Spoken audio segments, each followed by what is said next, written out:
If you had unlimited money, where would you live? Townhouse in New York City. I like theater, variety of food, events that come through the city, close to family, easy to host friends who come visit. I would probably only spend about 6 months of the year there though.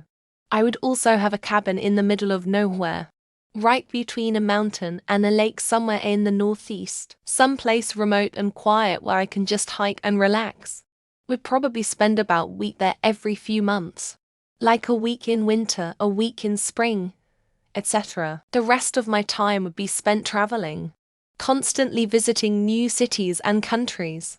When younger, Hubs and I dreamed of living in a flying community. He is a private pilot that also had a stable for my horse obsession. I still think that would be cool, and with unlimited money, we could afford to pay a horse sitter and travel when we wanted. On the other hand, recently I've been dreaming about a cute house in a walkable community because currently I never see my neighbors. Community and connections are becoming more important to me than houses and things, and we wouldn't get that by getting off to somewhere new. Ask the time.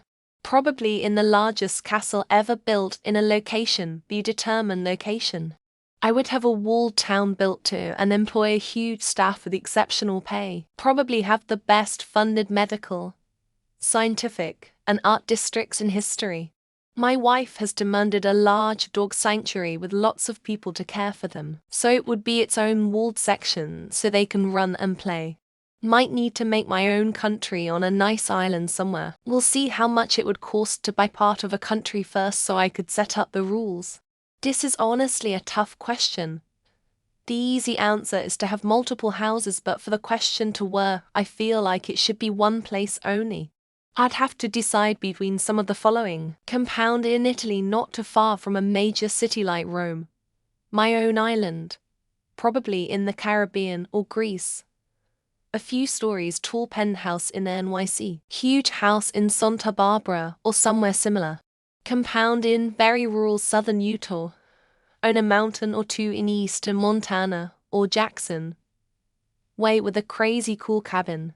In a house across the street from my apartment building. It's not a super nice house or anything, maybe 1,700 square feet and 100 years old. It's not a big lot or anything, maybe 1/5 of an acre or less. Nothing special. A few years ago it sold for $300,000. But now it's probably $900,000 plus. And I'd never be able to justify the mortgage payments when the tax alone is like half my rent across the street. But it would be super nice to have a little outdoor space to myself, and damn if I don't love my neighborhood. I'd buy my own island. There was one for sale for dirt cheap when you're talking island prices. I just want a solid shack with food and privacy, acres for the animals basically on death row, and the rest to veterans, children, and animals. I have a friend that had cancer at 24 in her leg, Our care and flights there and back. She was a patient prior, so I'd if that had anything to do with it, but it def changed my perspective. I have so much more faith in what they say in their commercials. I thought a lot about this. I would still live in my home now. I live in a rural town across from a beautiful mountain. It's so safe for our kids, and my husband's family lives just a few minutes away. I would finish our construction in our house, and I'd definitely hire a landscaper and the housekeeper. I might buy some land in a more rural area and have an underground bunker or something. While I'm not a conspiracy theorist, COVID scared me a little, and I'd like to be more prepared. I'd mostly want to travel. On the beach on the coast of Oregon, except in the winter. Might have a house on the beach in San Diego for the winter. But definitely western US Pacific coast houses. I don't deal well with lots of humidity and heat. The Oregon coast is so nice and pleasant during the summer. Never too hot. And San Diego is comfortably warm in the winter. I could handle that. Plus I'd have both houses completely stocked with everything I like, so all I had to do was fly between them. No dreaded packing. In the same city I do now. But I'd buy a really good house. Not the biggest or most extravagant, but just a good house. That said though, I'd ideally like to try to buy the cabin my ex-uncle built in Alaska. It's a beautiful, beautiful home and I have fond memories of it as a kid. But the family doesn't own it anymore. I've seen it on Zillow, and it looks like it's in great condition. If I win the mega lottery or whatever, I'm going to snatch it up when it's back on the market. Wherever I'd like, I'll probably have 3 permanent residencies. 1 urban, 1 rural, and 1 tropical. Then I'll take my private jet to wherever. In the mood for a relaxing weekend in the country, I could go spend a month in a French villa out on the countryside. Maybe I want some excitement and nightlife. I can go spend the next 3 months staying in a penthouse in Tokyo, then dance around to Seoul, Taipei, Singapore, and Indonesia. The world is my oyster. I haven't been enough places to realistically know where I'd want to live. I'd definitely travel first. Probably rent short-term in some places to get a feel for them. I'd most want to visit the Mediterranean Sea area, Greece, Italy, the islands.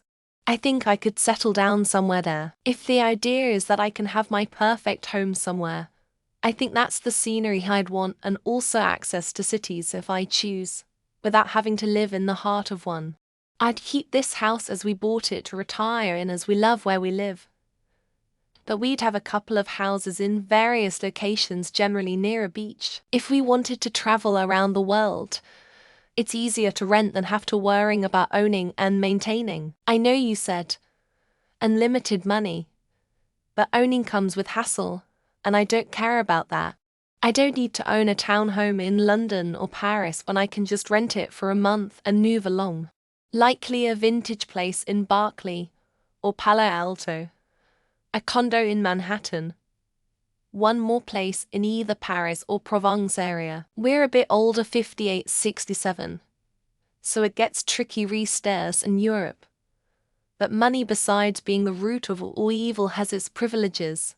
Highlands scare me. Good for a visit. But 1 good hurricane and the party's over. Also separate China services for each day of the week, and many local artists enjoying our support. Downtown San Diego, in a part of town where everything can be accessed by walking or biking. Not as large as Los Angeles. Same sort of modern friendly people. This city has everything you could want. And then it's the closest flight to Hawaii in the US. LA would be great, but I heard people saying I want to visit my friend, and he lives on the other side of the city. It's going to be a 2-hour drive just to get to his house. I think Elon Musk has demonstrated that even if you're an imbecile with no knowledge of engineering or aerospace, if you throw enough money at a problem, you can put stuff into space. Following that logic, I feel like if I have literally unlimited money, I could get myself, and by extension the rest of humanity, out into the stars. So my answer is Alpha Centauri. You guys are welcome to come with me if you want. Simply turning it into an off-grid location utilizing geothermal power generation to create a community based on hard work and helping neighbors however necessary, from childcare to filling a pantry. If I had an unlimited amount of funds to use to live anywhere, I would take all the world's cash value and put it into Bitcoin. Convert it to a digital password, write the password on a sheet of paper and burn it. Then I would go back to living in the same house I live in now. Anarchy ensued around me from destroying all the world's wealth in an instant. Tokyo. The city is the type of place you can walk or train everywhere. Explore a new burb in total safety every day. Tons of parks, museums.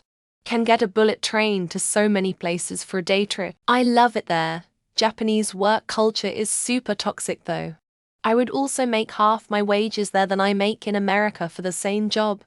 Physical therapist. I'd still live in England. There are too many beautiful places in this country to want to leave.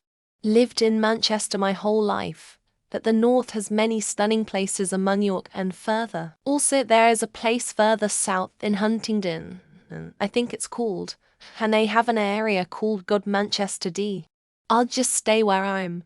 Rebuild the house courtyard and invite friends over beer and BBQ to enjoy the life. Yes, and some fitness corner in the house. 50 Mbps of internet, a BMW X3 homeschooling for children, comfortable accessories for mum, and last but not the least, home automation for wife.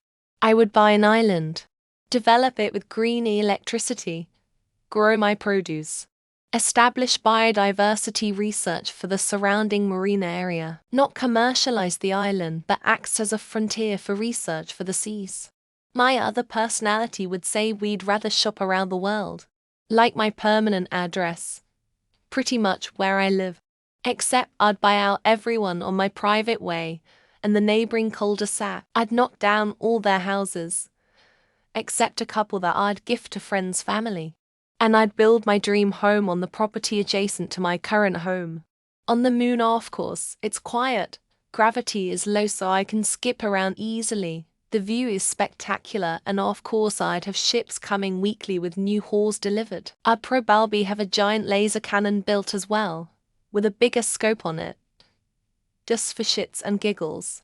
With unlimited, I'd probably by California kick everyone out, hire back enough people to make the state run for me, and kick back and relax. San Diego in the winter, Yosemite. What I want to go for is great. Just have to clear out enough space to enjoy it. Heber Springs, Arkansas. I've traveled pretty much everywhere of importance, but Heber has it all for me. Little bit of small mountains and a lot of lake. Best of all are the people, down to earth, and look at you the same whether you've got $8 million in the bank or $80.